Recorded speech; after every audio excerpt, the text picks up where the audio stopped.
What? You're fucking high! Are you out of your mind? I'm gonna make you eat a plate of human shit! Yeah! Get away from me!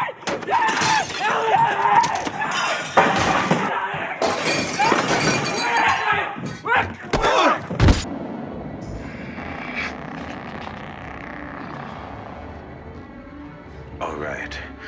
We're gonna do it the Scanner way. I'm gonna suck your brain dry. I must break you. I'm gonna pull the whole thing down. I'm gonna bring the whole fucking diseased, corrupt temple down on your head. It's gonna be biblical. What does that mean? It means buckle your seatbelt, Dorothy, because Kansas is going bye-bye.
Today's video we're going to be looking at the MPU 6050 6 degrees of freedom breakout board, which features a 3-axis accelerometer and a 3-axis gyroscope. So I'm going to be walking you through the entire implementation of this particular integrated circuit. I'm going to be showing you exactly which registers I'm pulling the data from, exactly how to wire and write the software to be able to read the values, what to do with the values, what you can possibly modify in the program to kind of get something relevant more than just the pure raw data of the accelerometer and the gyroscope. And as a very quick demonstration of the data that's currently being sent back to the Arduino serial port, you can look on your screen right now, and as you can see, you have the gyro readings in the G's as well as the accelerometer readings in G's. So let's take a look first of all at the gyroscope. It is the speed at which you rotate above a certain axis. So imagine my Z axis is going straight into the table. So if you look at your screen right now, the Z is about 0.4 degrees or so. So that's the error that we're getting. As soon as I start rotating the board, you see that number decrease because I'm going in a clockwise direction. If I go counterclockwise, that number is going to go up until I release the board. As far as the accelerometer goes, this is currently reading the G-force that is being exercised by Earth. So once again, this is in the Z-axis. You have 1G going down. If I tilt the module along the Y-axis, you can see this force is being spread evenly at 45 degrees on the Y and the Z axes.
we should have been talking about gyroscopes all along.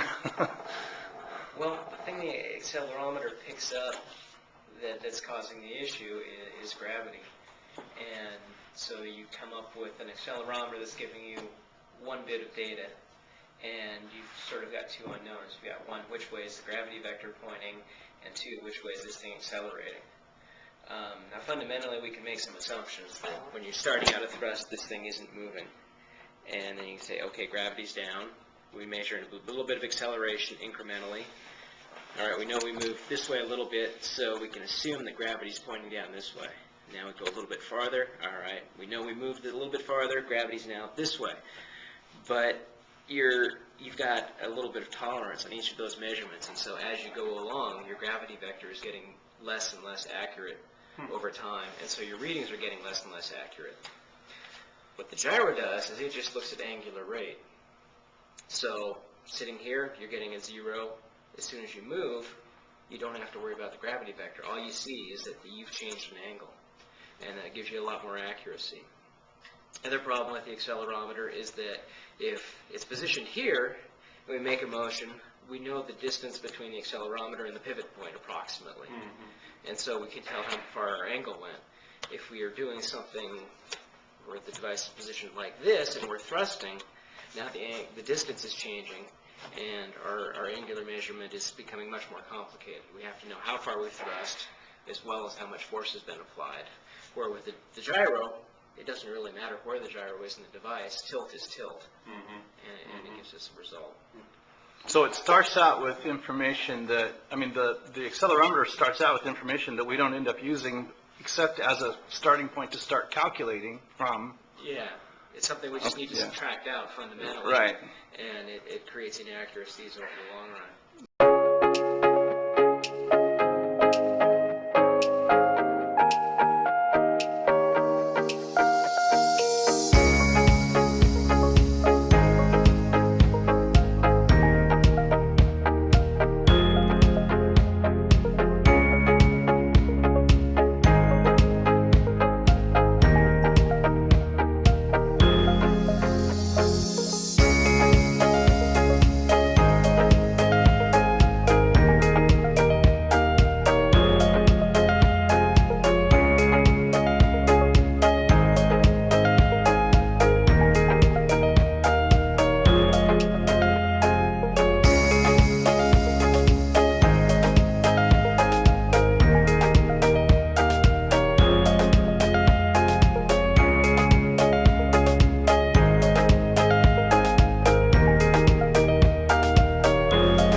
The space station provides a place to test many technologies in this space environment where they will be used.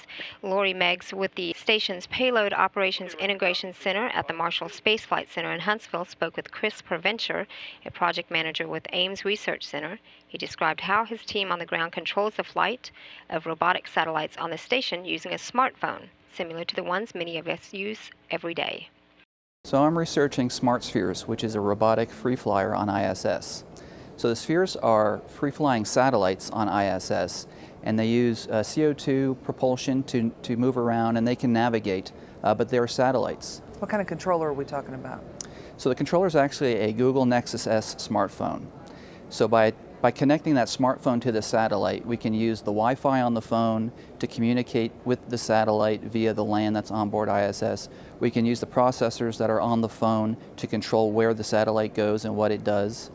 We can use the camera on the phone for vision, and there are other sensors on the phone that we can use as well. So you send communication from the ground? You call the phone? How does that work? Right, so a ground controller can communicate to the smartphone and tell the smartphone where to send the sphere. So that's how we control where this free flyer goes and what it does. Have you had any results thus far?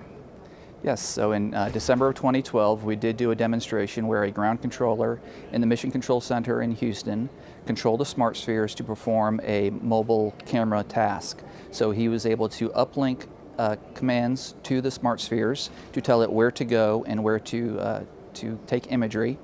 And he was able to not only run some autonomous plans that the smart spheres ran, but he was also able to interrupt the plans and take over manual control of the smart spheres. So it was very successful.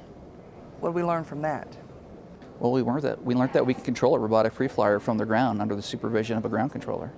The crew only has a limited amount of time on station, and a lot of that time is spent doing maintenance and housekeeping types of activities, to include moving cameras around and also doing other types of environmental surveys, such as taking noise level readings, radiation level readings, other things to make sure that the station is safe. But if we can offload those tasks to a robot, that will free up time for the crew to spend more time working on science. And that's what's important to us. That's what's important. Why is the space station an ideal place to conduct this kind of research? Well, there are a couple of reasons we want to do this on ISS. First, the ISS is the ideal test bed for working in microgravity with free flyers. And secondly, since we want these robotic free flyers to be deployed on the space station, we're actually doing our testing in the operational environment. The Smart Spheres is a prototype for a future free-flying robotic system. By using the smartphone, it allows us to control the spheres and to demonstrate the activities of a free-flying camera or a free-flying sensor. And so the lessons that we get from these tests will inform us on how to build the future system.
Yes, I'll just get this gyroscope here, and it's just a toy gyroscope really, but of course in zero gravity, if you knock it, it's going to tumble, it's going to move around like any object up here does.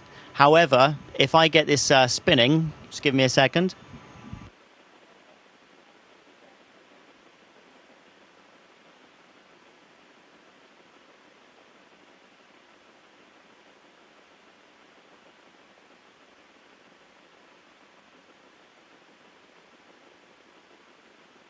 So once the gyroscope is spinning, you can just see how stable it becomes. And however I knock it, it's not going to change its plane. It's going to remain in the same plane. I can put it physically into a different plane and tap it again, but it will still hold that same plane, and it's much more stable. So it just gives you an idea of how we use spin stabilization and gyro stabilization for control on board the International Space Station.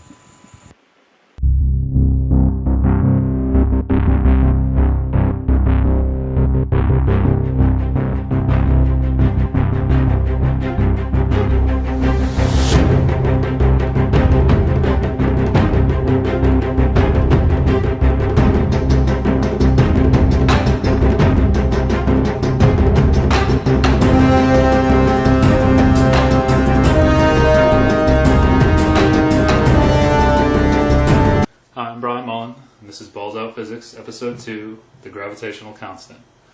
When I first discovered Flat Earth theory, I thought I could debunk it right away. But the problem was I couldn't. I realized that there were some very good points being brought up by the Flat Earth community, and that's why I started this series, because I'm really asking for help here. I can't explain these things, and I've got a pretty strong physics background. I took 2 physics courses in high school and then a bunch in college to get my degree, and maybe I'm missing something, maybe I'm not. But one of my favorite sayings in the engineering world is, you learn 10 times more from your mistakes than you do from your success. This is what we always tell rookie engineers. This is what they told me. Don't worry about making mistakes. Don't worry about being wrong. Because when you are wrong or you do make a mistake, you want to find out why. And on the way to finding out why, you learn a ton. So never be afraid to be wrong, because you can learn from it. And no one on this earth who has ever lived on this earth has ever been right all the time. All the time. It's never going to happen, and it's never happened. So accept it. Learn from it. So anyway, this episode is mainly about gravity, but it's about the gravitational constant in the gravity equation. However, to get there, we need to start with some basic physics.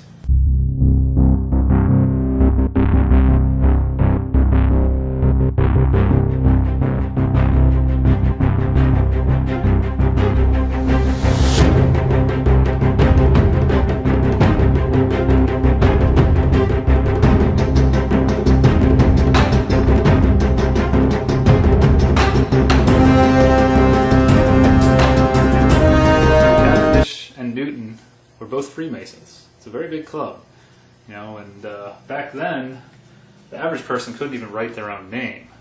So people slowly were introduced to the sciences. More and more people were introduced to the sciences over the years, and it wasn't just the wealthy people over the years. And I know there's a symbol out there that a lot of people have been trying to figure out. It looks something like this.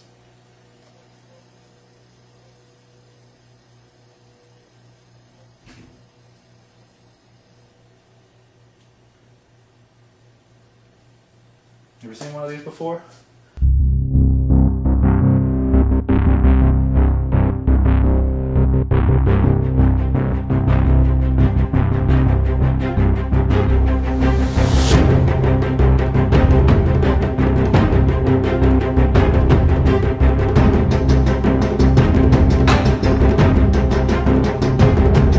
Get to the goddamn point. What's the point, man? There's no reason. Here's my point, dude. There's no fucking reason why these Yeah, Walter, what's your point? Huh?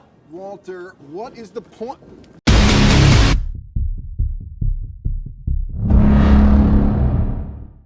You push that button. Everything we've accomplished for the past 500 years will be finished. Our technology, our way of life, our entire history. We'll have to start all over again.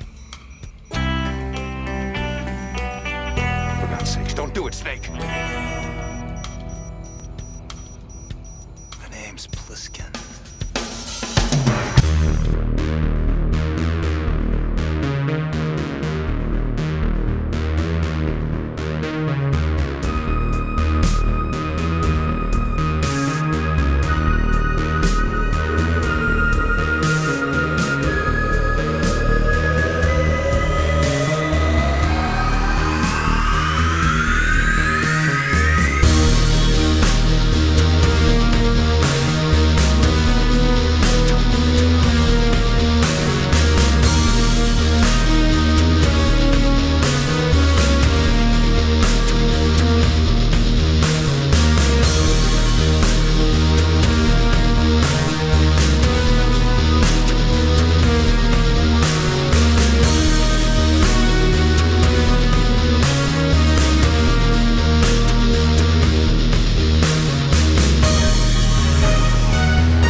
don't get this at all. I thought low panda... Shut up, Mr. Burton.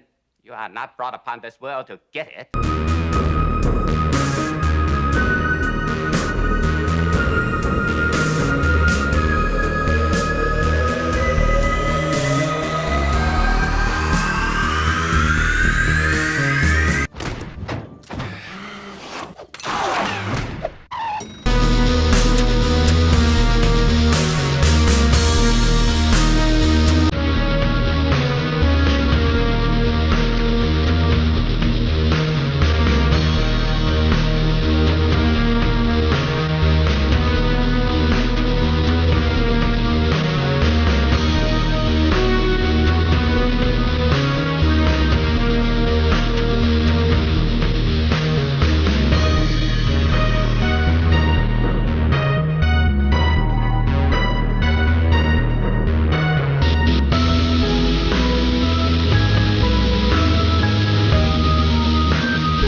Hi.